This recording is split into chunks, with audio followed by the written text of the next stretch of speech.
Hey there, everyone. Thanks for tuning in. Today, we're diving into something that trips up a lot of English learners. Words like do, does, did, and done. Even native speakers mess these up sometimes. So if you felt confused, you're definitely not alone. I wish I had $1 for every time someone nervously asked me which word to use. It's so common, partly because the differences can feel really subtle. But honestly, it's not about being perfect. It's about making yourself understood. That's so true. We promise, you don't need to worry about perfect grammar all the time, especially when you're learning. Today, we'll just make things clear so you can use these words confidently. And we'll cover when to use do and does in the present, did for the past, and done as the past participle. Plus, we'll talk about some of the most common mistakes people make. Let's kick things off with the present tense, do and does. I remember getting these mixed up in school. So, why do we have two different forms in English? It's all about the subject, right? Do pairs with I, you, we, and they. So you'd say, I do my homework.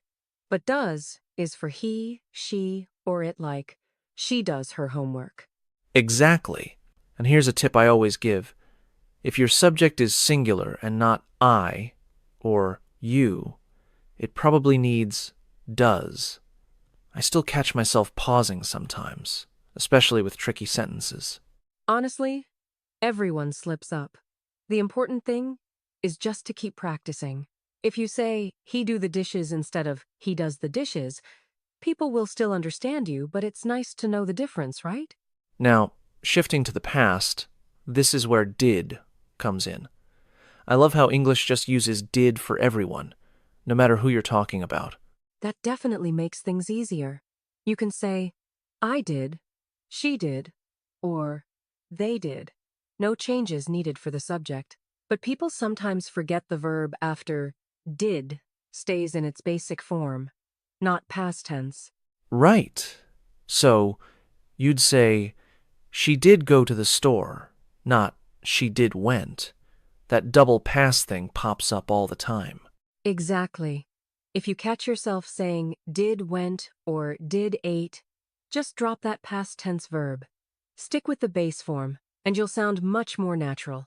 That actually reminds me, done is another word that causes all sorts of confusion.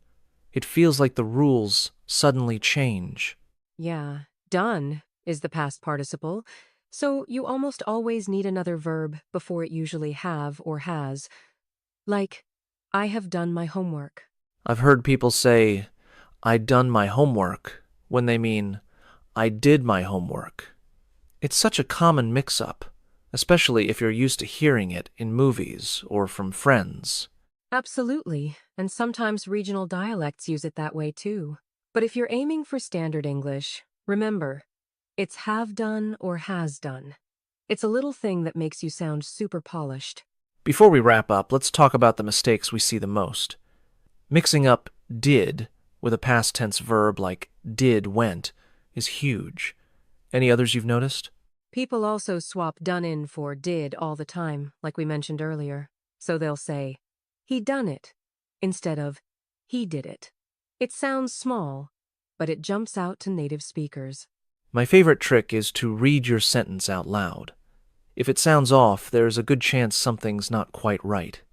And friends or apps can help catch those little mistakes, too.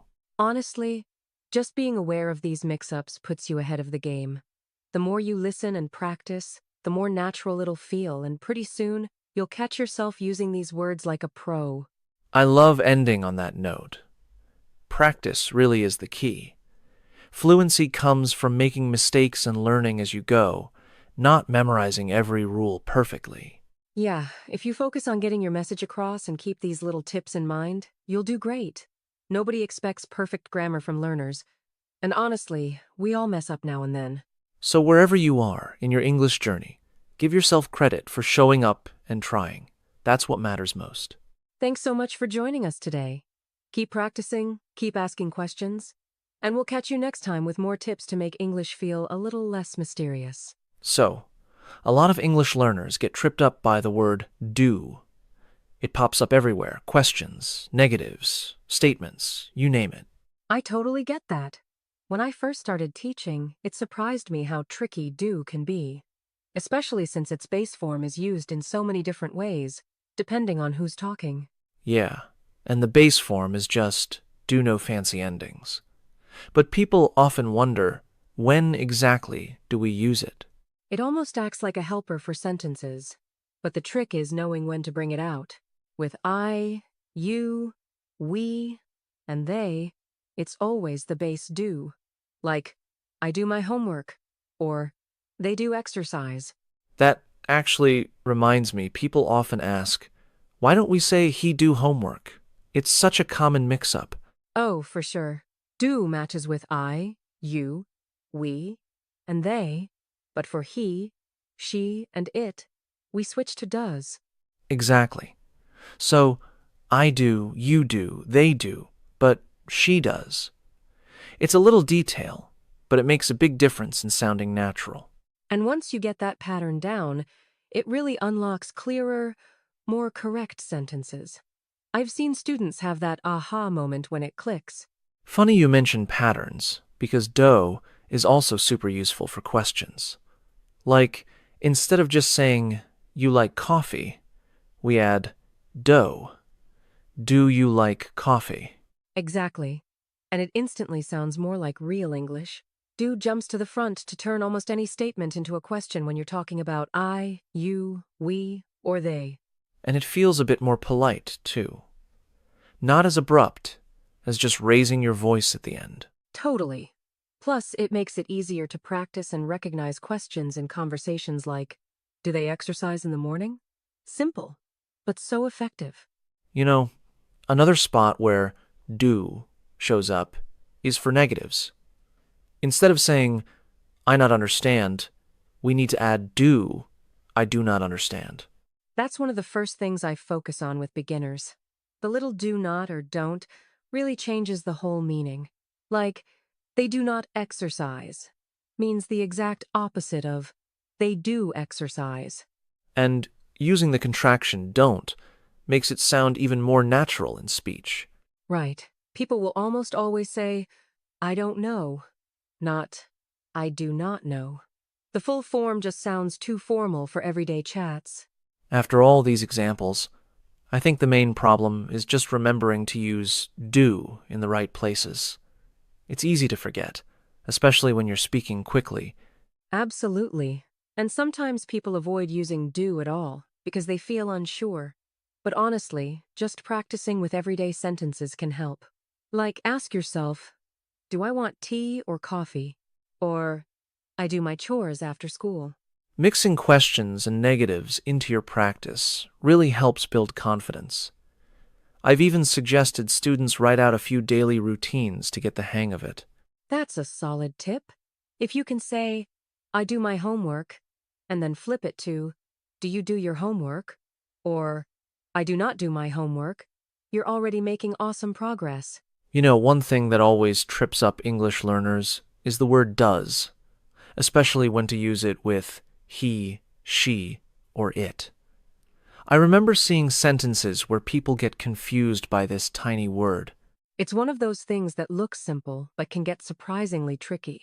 The present simple tense feels easy until you start putting does in sentences and realize the verb needs to change too. Exactly. Does is only for the present simple, right? So, we'd say, she does her job well, but not in the past or future. Yeah, you'd never say, she does worked late yesterday. It stays strictly for things happening now, or things that happen regularly, like routines or habits. That's a big relief for beginners, one less tense to worry about. But then there's the next challenge, making negative sentences or questions with does.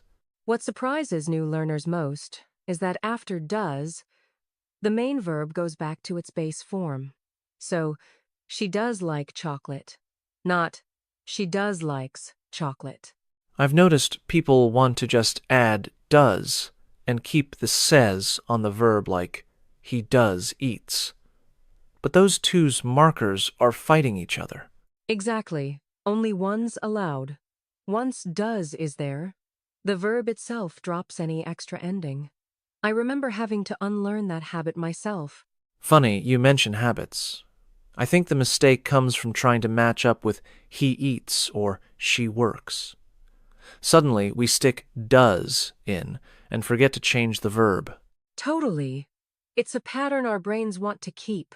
I've seen sentences like, he does likes coffee on homework all the time, especially from people who just learned addings for he, she, it. It's like muscle memory kicking in. But once you get the hang of dropping that's after does, it really clears things up. So, for anyone listening who's still getting used to this, here's a quick tip. Whenever you see does with he, she, or it, always double-check the verb, make sure it's just the base form. That's solid advice. I always tell my students, if you use does, don't add extra letters to your verb. Maybe even write out a few examples until it feels automatic. Good idea. Practice makes it stick. And honestly, being aware of tiny details like this makes a huge difference in sounding more natural in English. You know, a lot of learners trip up on using did when talking about the past. It sounds simple, but those little details can really throw people off. Totally agree. I've seen students who remember to use did, but then something weird happens with the main verb. Like, instead of did you go, they say did you went. It's such a natural mistake. Yeah, it's almost like the mind wants to double up on the past tense. But actually, after did, we always use the base form, right? Doesn't matter who you're talking about. Exactly. Whether it's did she call or did they finish, the main verb never takes that ed ending when you've already got did. It's a rule that sounds easy but can be tricky in conversation. It's kind of cool that did makes things simpler, since you don't have to change it for he, she, we, or anyone. No more worrying about verb endings. That's such a relief, especially compared to present tense, where you have to remember to add the C for he or she. With the past simple, it's always just did, and then the base verb, no special cases. That consistency is a huge help. Like, did they study? And did she study? No difference. But people can still get tripped up because their first instinct is to make the verb match the subject. I've heard students say, did she studies? As if they need to keep the present tense pattern. It shows how strong those habits are from learning other parts of English. That actually reminds me forming questions and negatives in the past simple uses, exactly the same trick. Just swap the subject and did for a question, or add not for a negative. Yeah. So you get, did you call your friend? For a question, and I did not call my friend if you want the negative. It really does take away the guesswork about verb forms. And even when we use contractions like didn't, it's still I didn't go, not I didn't went. The base form sticks around no matter what. So true. Once you lock in that rule, it really speeds up your speaking and writing. It's just about drilling it until it feels totally natural. Funny you mention drilling when people make mistakes like, did you went? It's often because they're overthinking it or mixing up rules from other tenses. Absolutely. The brain just wants to mark the past twice. It's like, I went is correct, and so is did you go. But mixing them together gets you that classic error. It's also a sign that someone understands the past, but hasn't totally separated the structure yet. I hear it a lot from students who are actually improving, they're just in that in-between stage. Right. And a quick reminder or some practice with example sentences usually clears it up fast. It's one of those mistakes that vanishes with a little confidence and repetition. So, what's your favorite way to help someone really get the hang of using did correctly? Any go-to practice ideas? Honestly, I love using little memory games or drills, like rapid-fire questions. Did you eat? Did she laugh? And making the student answer with just the base verbs. It helps build those new habits. I sometimes suggest making up silly stories in the past and then turning the sentences into questions or negatives. It's a fun way to get used to the patterns without it feeling like homework. That's a great approach. Keeping it playful really takes the pressure off and makes the structure stick. Before long, Did you went? Just sounds totally off to their ear, and that's when you know it's working. So, have you ever noticed how people always say, I have done my homework, instead of just, I done my homework? There's a reason for that. It's all about the word done needing a little help. Totally. Done just sounds lonely on its own. That word is a past participle, which means it can't work by itself in a sentence. It always wants a partner like have, has, or had. Exactly. And I think that's where a lot of folks stumble. They hear done and want to use it as a replacement for did, but those two aren't interchangeable, which actually brings up some funny grammar moments I've heard.